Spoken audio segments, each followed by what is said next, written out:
Back in January of 2017, Paradox Interactive, the current parent company of White Wolf Publishing, announced that they have partnered with a French-based Focus Home Interactive to bring us a video game adaptation of one of my favorite tabletop RPGs, Werewolf the Apocalypse, a sort of companion piece to the masterpiece that is Vampire the Masquerade. Now, while I'm hopeful for this, don't get me wrong, I'm also not delusional. I saved that for election season. White Wolf games, you see, have this thing where if their games A don't end up in development purgatory or B get outright cancelled, they come out either like Hunter the Reckoning, which is technically proficient but unexceptional, or a glitchy mess like Vampire the Masquerade Bloodlines. I only say it because I care, Bloodlines, you know I love you, baby. I'm not just some silly doll, you know. So, saying this new Werewolf the Apocalypse game has an uphill battle is frankly understating the matter. If it happens, I will quit my job, leave my girlfriend, and go on welfare so I can play this game till I die. And if not, well, I will continue to sally forth through this meat grinder called life. So it was with this announcement that I got the idea to make a video that would be Werewolf related. This isn't going to be a review of the game, but rather a primer to the world of Werewolf the Apocalypse. I also feel I should mention that due to the nature of this video, the information is going to be very much abridged and I will not be delving too deeply into the details and intricacies of the lore. As I said, this will be a primer and will function as such. So, get ready to rage for Gaia. This is Werewolf the Apocalypse.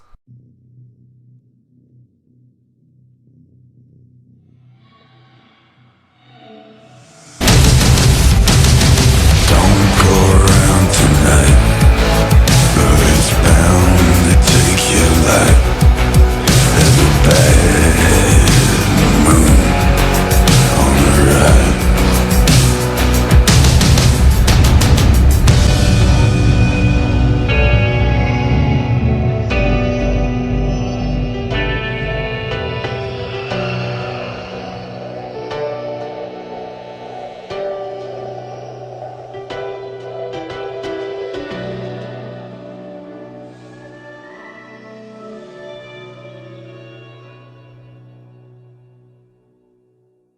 In the beginning, there was the Triad, three celestial spirits that lorded over creation, the wild, the spirit of primal chaos, creating ideas and abstract concepts with reckless abandon, the weaver, the spirit of order, taking the wild's chaos and giving it form, shape, and purpose. What is my purpose? You pass butter.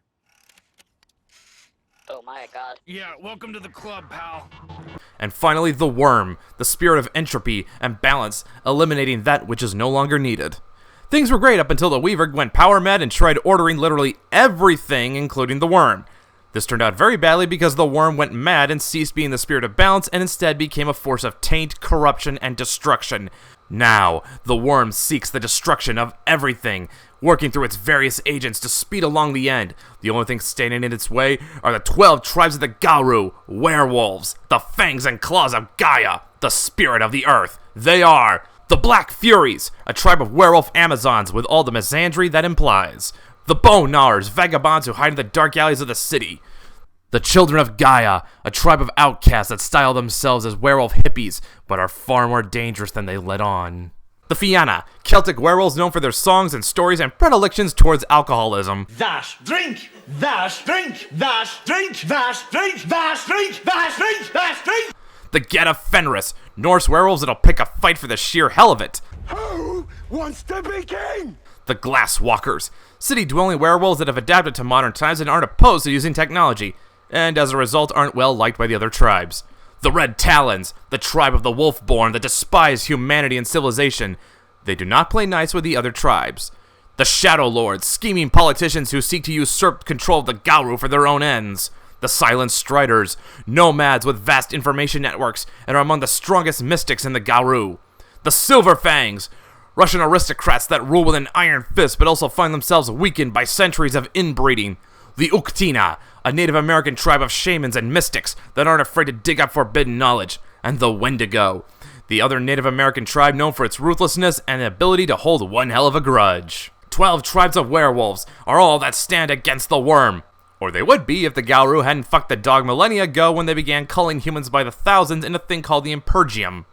You see, humans being clever little monkeys make things like technology, which the Weaver really likes because it imposes more order on a chaotic planet. The worm loves them because it can spread more corruption through humans and their inventions, and this does not sit well with the Gauru, who are supposed to be the protectors of nature.